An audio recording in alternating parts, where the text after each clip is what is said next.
बेकाबू एपिसोड 11। पिछले एपिसोड में विषधर ने भविष्य के भीतर छिपे उस दानव को देखा जो अभी पैदा नहीं हुआ था, लेकिन दानव ने कहा, मैं तू ही हूँ, तू मेरा जन्म का द्वार है। परीलोक में हड़कंप मच गया था। देवलेखा बोतल से अपने बेटे का डर महसूस कर रही थी। अब आगे विषधर परीलोक के क्रिस्टल कक्ष में अकेला बैठा है। उसके हाथ कांप रहे हैं। यामिका धीरे से आती है। तुम डरे हुए हो, लेकिन क्यों? क्योंकि दानव ने तुम्हें अपना भविष्य कहा।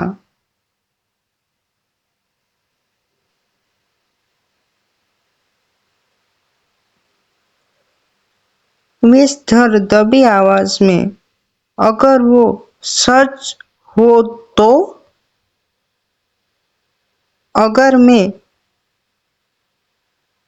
ही वो विनाश का कारण बन जाऊं जिससे सब डरते हैं, तो क्या होगा? यामिका पास बैठती है विषधर के। भविष्य का मतलब तय है। किसने कहा? भविष्य बदल भी तो सकता है विषधर। तुम भविष्य बदल सकते हो, तुम्हारे पास शक्ति ऐसी है, तो तुम अपना फ्यूचर चेंज भी तो कर सकते हो। और तुम चाहो तो बदलोगे, वरना तो वही का वही रहेगा। विषधर उसकी तरफ देखता है। थोड़ी रोशनी लौटती है।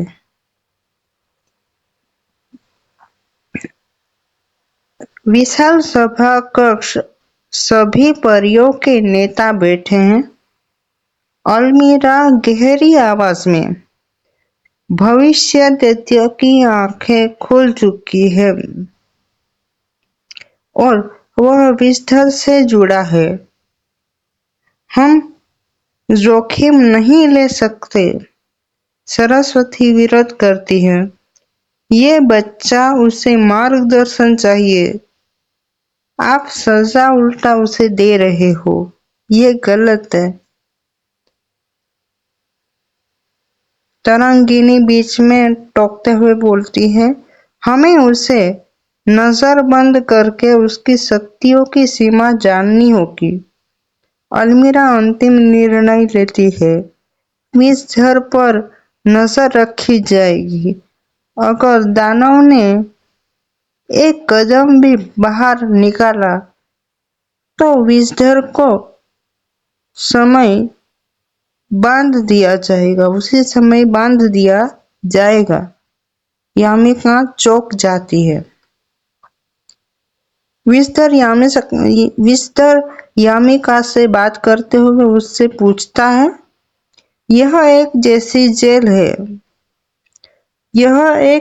जेल है जहां कैदी ना तो बूढ़ा होता है ना तो मरता है, बस एक ही पल में कैद रह जाता है, हमेशा के लिए। विषधर धीरे धीरे फुसफुसाता है, मतलब मेरी जिंदगी एक पल में बंद हो जाएगी? यामिका धीरे से उसका हाथ पकड़ती है। अब तक मैं जिंदा हूँ, मैं ऐसा नहीं होने दूंगी विषधर तुम्हारे साथ। पहली बार विषधर के चेहरे पर किसी पर भरोसा दिखता है।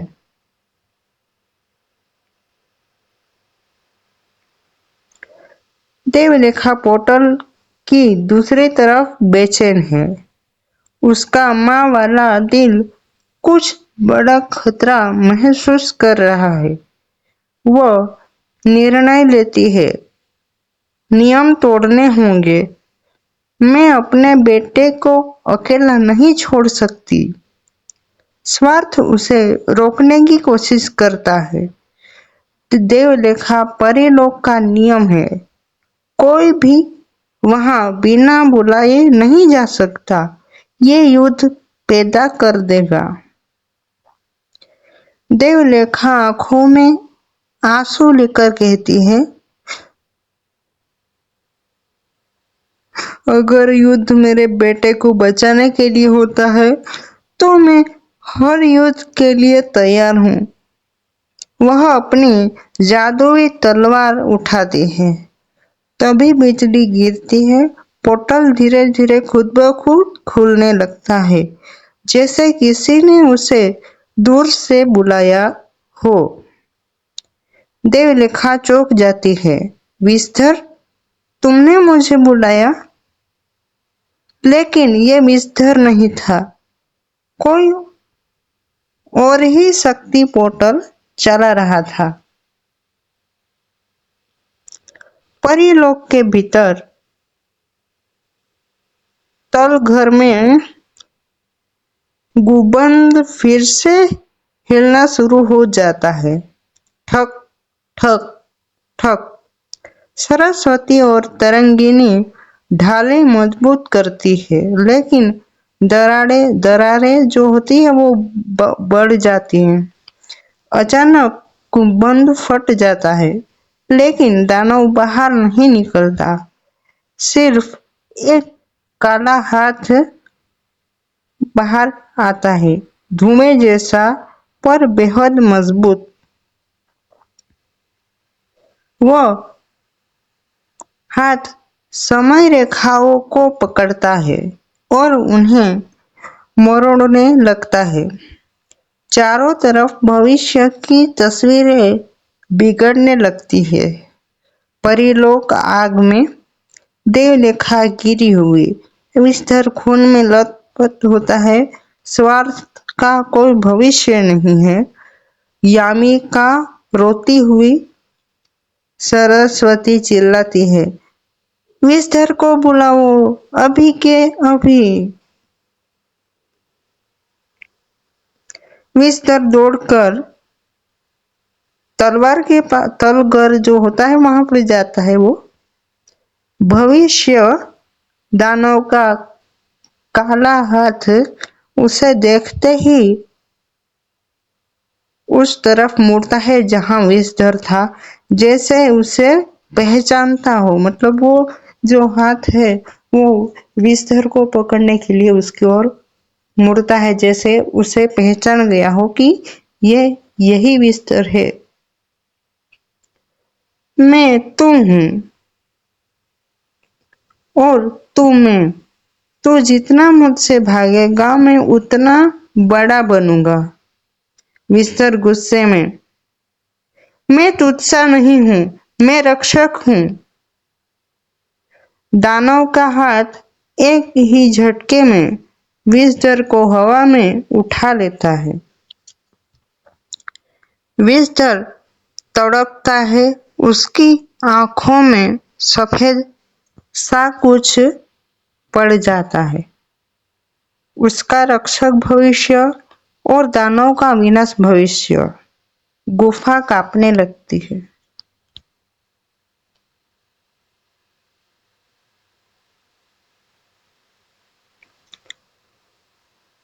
यामिका चीखते हुए दौड़ती है,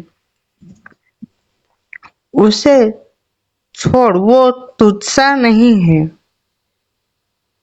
वह भविष्य तलवार को उठाती है और काले हाथ पर वार करती है। काला हाथ पीछे हट जाता है, लेकिन यामिका पीछे उछलकर गिर जाती है।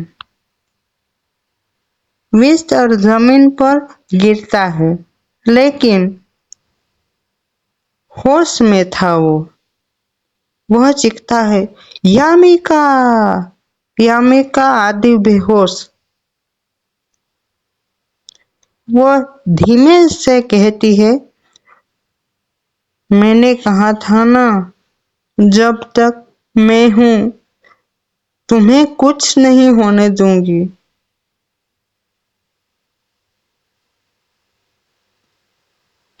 विस्तर की आंखें लाल चमकने लगती है।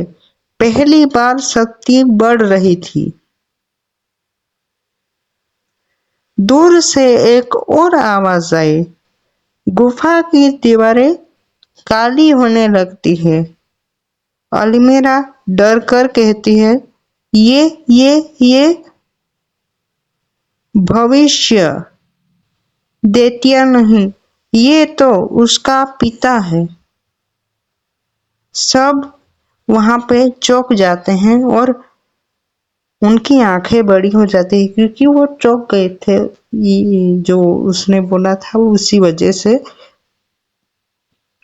सरस्वती कांपती है। मतलब दानव का मूल जन्मदाता भविष्य में उससे भी बड़ा विनाश पैदा कर देगा। तभी अंधेरे में दो लपटें चमकती है, जैसे दो सूर्य। एक विशाल आकृति उभरती है, सींगों में लाल धुएं से बना, हवा में तैरता हुआ। उसकी आवाज गुफा में पत्थर पिघला देती है। मैं काल विनाशक हूँ और तुम सब मेरे जन्म की तैयारी कर रही हो।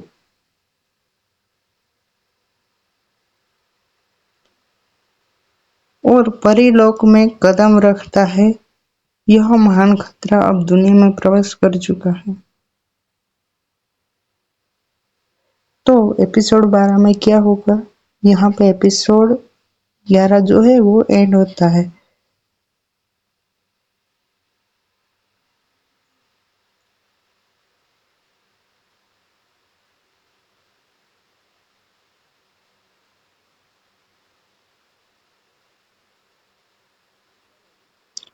नहीं, और कुछ है एपिसोड 11 में तो देख लेते हैं। यहाँ पे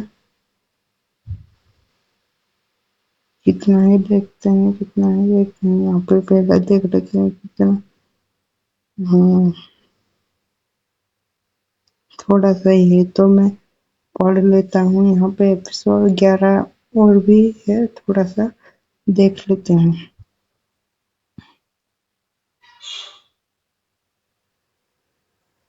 गहरी रात। पूरी रात में पूरी हवेली में सन्नाटा हो जाता है। देवरेखा अपने कमरे में खड़ी है, हाथ में वही रत्न काला कंवल जो कभी केवल रक्षक को अपना बना लेता था। अचानक रत्न की रोशनी बुझती है। देवरेखा के कदम लड़खड़ा जाते हैं। देवरेखा धीरे से डरी हुई, ये क्यों ठंडा पड़ गया? कौन आ रहा है मेरे बच्चे के लिए? उसके दिल में कंपन दौड़ता है, जैसे कोई अदृश्य छाया दीवारों के पास से गुजरी हो।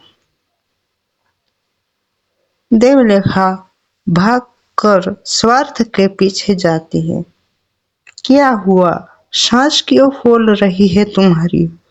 देवलेखा कंपित आवाज में, मैंने किसी को महसूस किया है। बिस्तर के पीछे वो पड़ा है, कोई बहुत पुरानी शक्ति, बहुत काली शक्ति जो मुझे नहीं दिख रही है। स्वार्थ तुरंत अपनी रक्षक तलवार पर हाथ रखता है। क्या तुम कह रही हो कि वो चीज परीलोक के बाहर की है, अंदर की नहीं है? देवलेखा सिर्फ हिलाती है, सिर हिलाती है, मतलब उसका सिर घूम जाता है। हाँ, और वो सिर्फ शक्ति नहीं, वो खून ढूंढ रही है, मेरे बेटे का।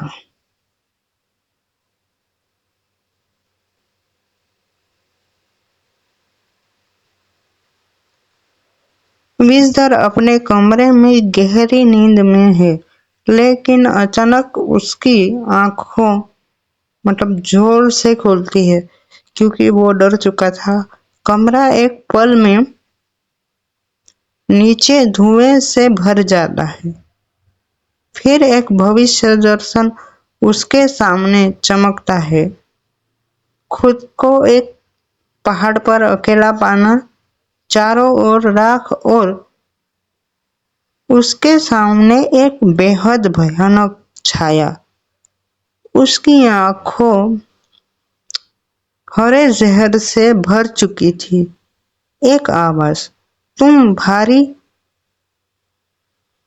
मतलब वो भारी आवाज थी, बहुत भारी। मुझे चाहिए रक्षक का खून।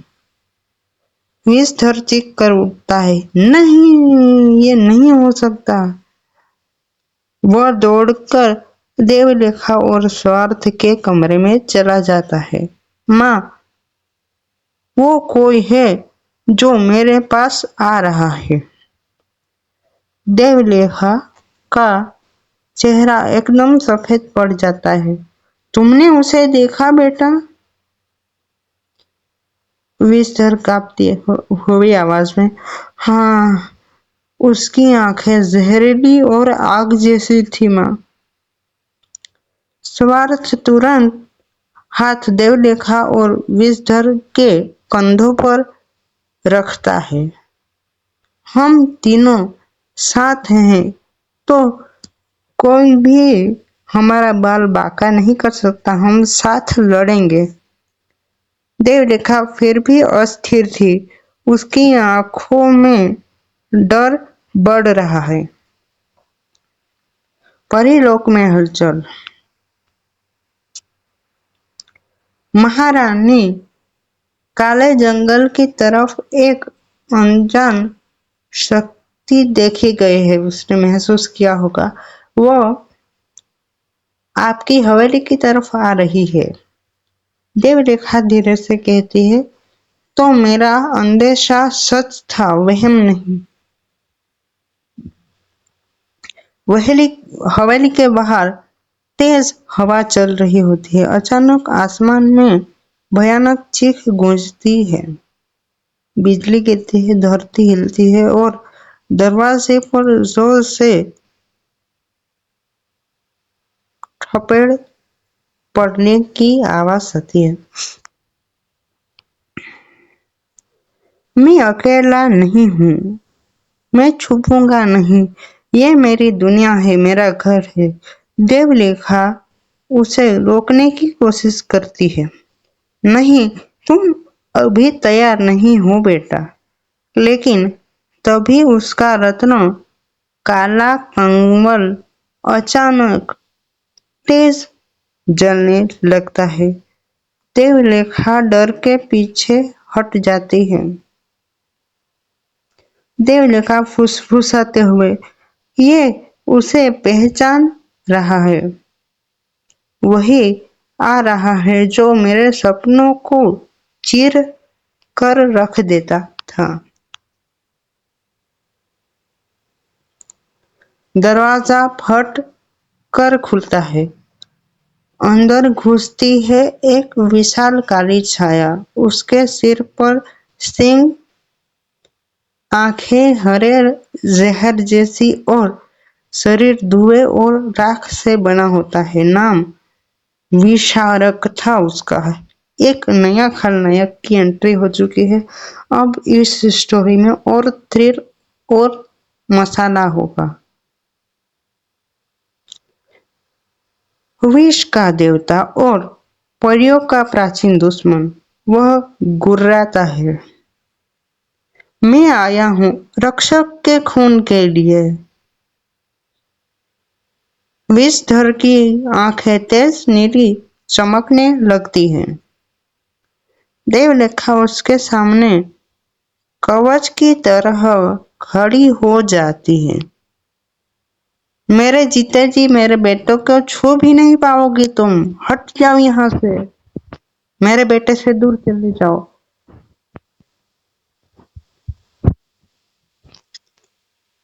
विशारक हंसता है। तो मरने के लिए तैयार हो जाओ रानी। तुम भी मेरे चंगुल से बच नहीं पाओगी।